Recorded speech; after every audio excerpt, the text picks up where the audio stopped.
Assalamualaikum warahmatullahi wabarakatuh. Perkenalkan, saya Novita Asandri dari kelas Ekonomi Syariah C dengan NIM 4012000092 akan menjelaskan tentang konsep akad dan akad bank syariah untuk memenuhi tugas manajemen pembiayaan. Poin pertama yaitu pengertian akad. Akad merupakan keterkaitan antara ijab atau pernyataan pemindahan kepemilikan dan qabul, pernyataan penerimaan kepemilikan dalam lingkup yang disyariatkan dan berpengaruh pada sesuatu. Poin kedua yaitu akad transaksi. Akad transaksi bank syariah dibagi menjadi dua, yaitu yang pertama akad tijaroh. Akad atau transaksi yang berhubungan dengan kegiatan usaha bank syariah dapat digolongkan ke dalam transaksi untuk mencari keuntungan. Yang kedua yaitu akad tabaruk. Akad tabaruk ini berbanding terbalik dengan akad tijaroh, yaitu transaksi tidak untuk mencari keuntungan. Poin ketiga yaitu persyaratan umum akad. Yang pertama yaitu pihak-pihak yang melakukan akad sudah memenuhi hukum. Yang kedua, objek akad harus jelas dan tersedia serta dapat diserahkan ketika akad berlangsung. Yang ketiga, akad dan objek akad tidak dilarang syara'. Yang keempat, ada manfaatnya. Yang kelima, ijab dan qabul serta tujuan akad harus jelas dan diakui secara syara'. Yang keempat yaitu struktur akad bank syariah. Akad bank syariah terdiri dari akad tabaruk dan akad tijaroh. Akad tabaruk sendiri terbagi dari qard, wadiah, wakalah, kafalah, rohen, hibah, wakaf.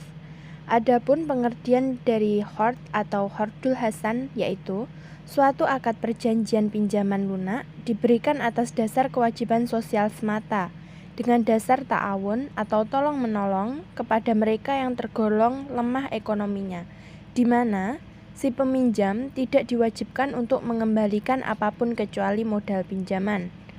Kemudian ada wadiah. Wadiah menurut Syafi'i Antoni yaitu sebagai titipan murni dari satu pihak ke pihak lain, baik individu maupun badan hukum yang harus dijaga dan dikembalikan kapan saja jika si penitip menghendakinya.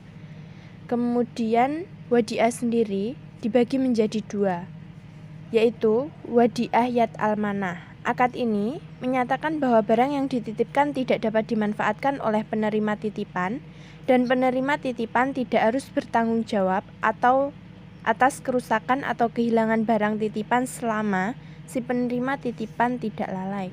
Kemudian yaitu wadiah yad ad-domanah.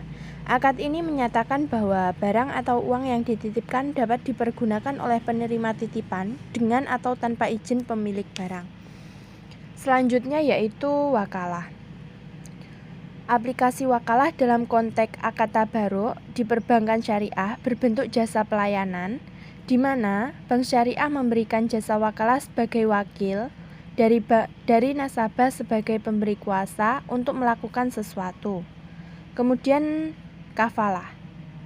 Menurut Bank Indonesia 1999, kafalah adalah akad pemberian jaminan yang diberikan oleh satu pihak kepada pihak lain, di mana pemberi pinjaman bertanggung jawab atas pembayaran kembali suatu hutang yang menjadi hak penerima jaminan. Selanjutnya yaitu rahan atau gadai. Menurut Syafi'i Antoni 2001, akad rohen adalah menahan salah satu harta milik si peminjam sebagai jaminan atas pinjaman yang diterimanya. Kemudian hibah. Pengertian hibah adalah kepemilikan terhadap sesuatu tanpa meminta ganti. Hibah adalah pemberian sesuatu kepada orang lain dengan sukarela. Pemberian hibah dianggap sah menurut syara' dengan syarat-syarat antara lain. Yang pertama, si pemberi hibah sudah bisa mengelola keuangannya. Yang kedua, hibah harus jelas. Yang ketiga, kepemilikan terhadap barang hibah itu terjadi apabila pemberian tersebut sudah berada di tangan si penerima. Yang terakhir yaitu wakaf. Wakaf merupakan pemberian sesuatu di mana penggunaannya untuk kepentingan umum dan agama.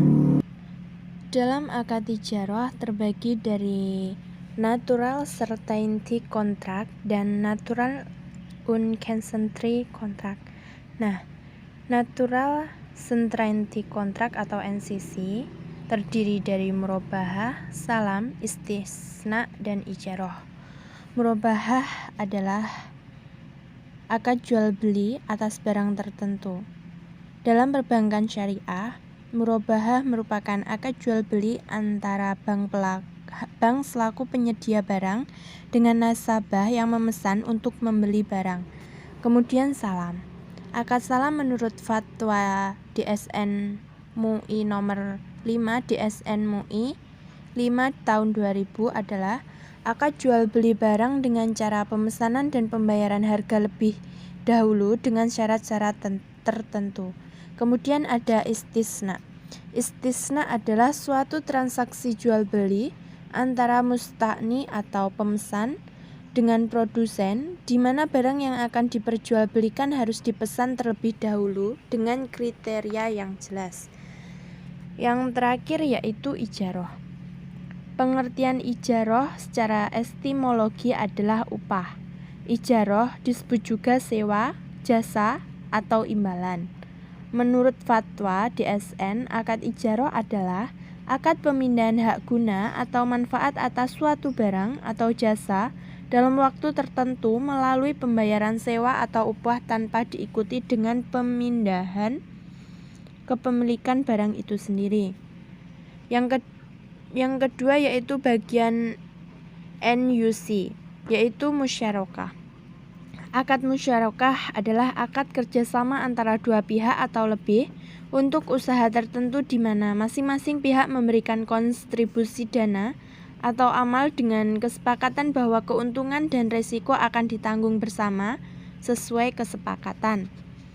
Nah, dalam akad musyarakah itu terbagi dari mufawadah, inan, wujuh, abdan. Kemudian ada mudharabah.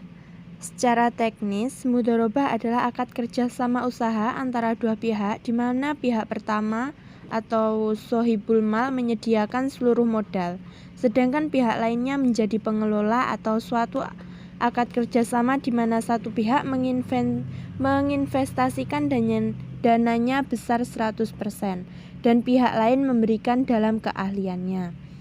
Kemudian ada akad muzoroah, yaitu akad kerjasama pengolahan pertanian antara pemilik lahan dan penggarap. Kemudian ada akad musakoh, yaitu akad syirkah yang dimana digunakan untuk pertanian tanaman tahunan. Yang terakhir yaitu akad mukorobah, yaitu seperti akad muzoroah di mana bibitnya berasal dari pemilik tanah. Poin terakhir yang akan saya bahas yaitu akad dan produk bank syariah. Dalam pendanaan yang termasuk pola titipan yaitu wadiah, yadomana atau giro, tabungan. Kemudian pola pinjaman yaitu hord, giro, tabungan. Kemudian ada pola bagi hasil yaitu mudharabah. Kemudian musyarakah yaitu tabungan, deposito, obligasi. Adapun pola sewa yaitu ijaroh atau obligasi. Kemudian dalam pembiayaan yang termasuk ke dalam pola bagi hasil yaitu mudharabah dan musyarakah.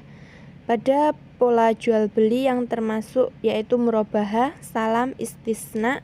Kemudian yang termasuk kepada pola sewa yaitu ijaroh. Kemudian yang termasuk kepada pola pinjaman yaitu hord.